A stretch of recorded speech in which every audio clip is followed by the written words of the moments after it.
Hey, how's it going everyone? Saintsfan back again with another GTA Online video, and today I'm going to be doing something a bit different. This is going to be a guide on the best fighter planes in GTA Online. Now, even with the addition of all the new aircraft from the Smugglers Run DLC, a lot of people, myself included, still believed the Hydra was the #1 plane for dogfighting purposes because it has the explosive cannons. But one of my longtime subscribers actually did some testing to prove why that is not the case. And I will leave a link to his channel in the description. Go check it out.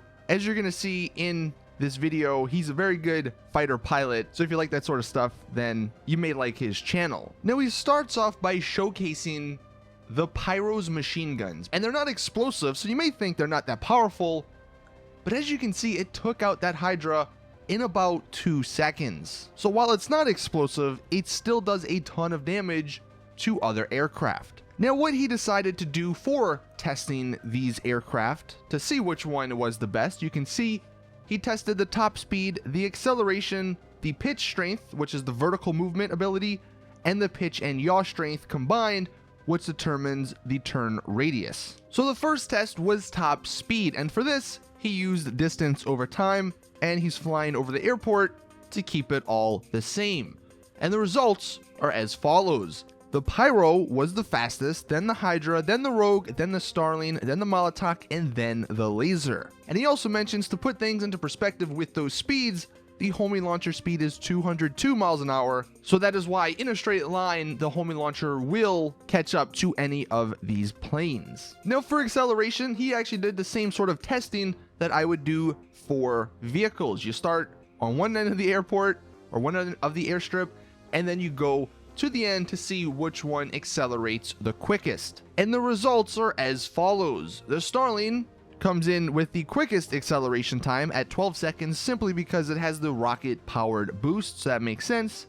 The Lazer comes in second, the Pyro and the Molotov are tied for third, the Rogue comes in at fourth, and then the Hydra is actually the slowest when it comes to acceleration. Now, what really is going to get interesting is when we go into the pitch and yaw testing.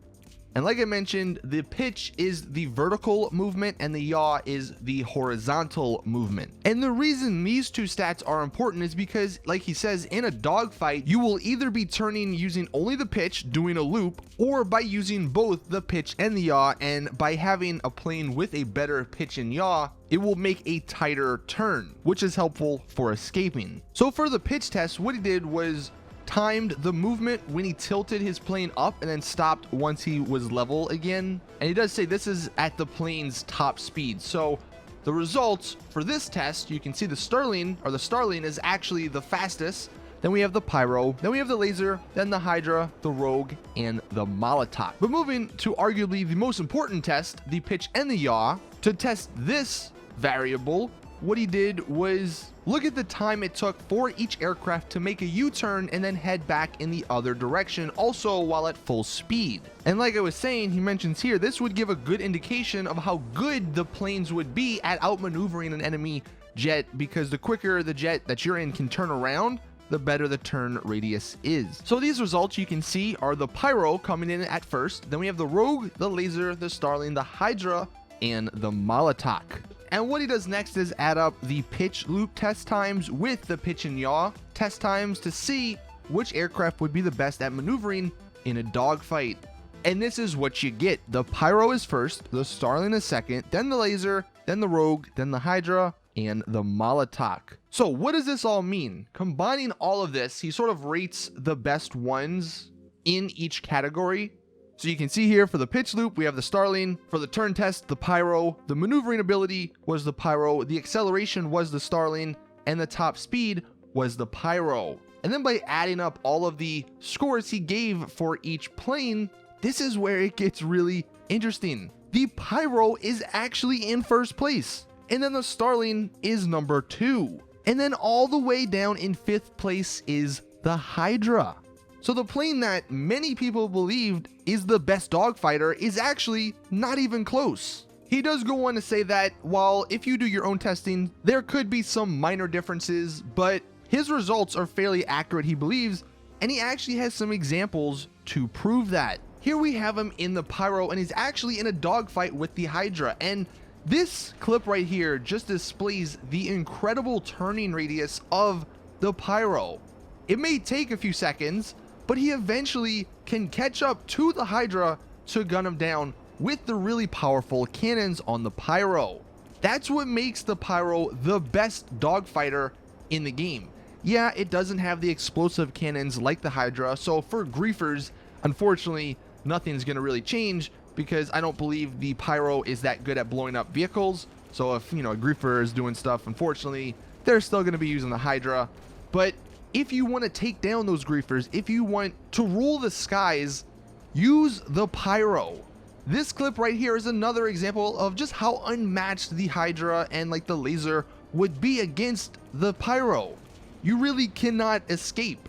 And the best part about the Pyro is that you can use the missiles to help you out in taking down these pilots, because on the Pyro you have the rapid fire option. You can shoot like 8 missiles in a row without having to wait. So if you shoot those missiles, the Hydra pilot is gonna have to speed up to get away from them, and you can easily take him out like he does in the clip.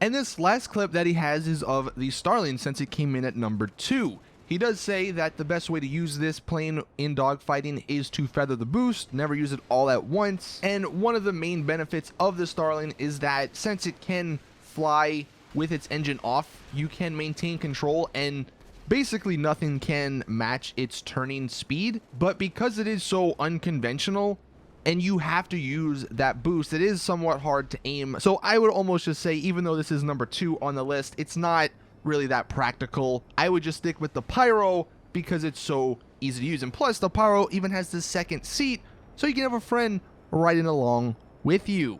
So hopefully this video answers the question of which is the best dogfighter plane in GTA Online. Like I said, many people expected it to be the Hydra, but the Hydra is not even close. The only thing that separates the Hydra apart from all the other jets is that it does have the VTOL capabilities and the explosive cannons. But like you saw with the Pyro's cannons, the explosive cannons really don't even matter that much. So let me know in the comment section what you guys think. Are you shocked by this, or did you always know the Hydra wasn't that good? Hopefully, maybe this changes some people's perspectives and we see less Hydras in the sky, since they aren't that good.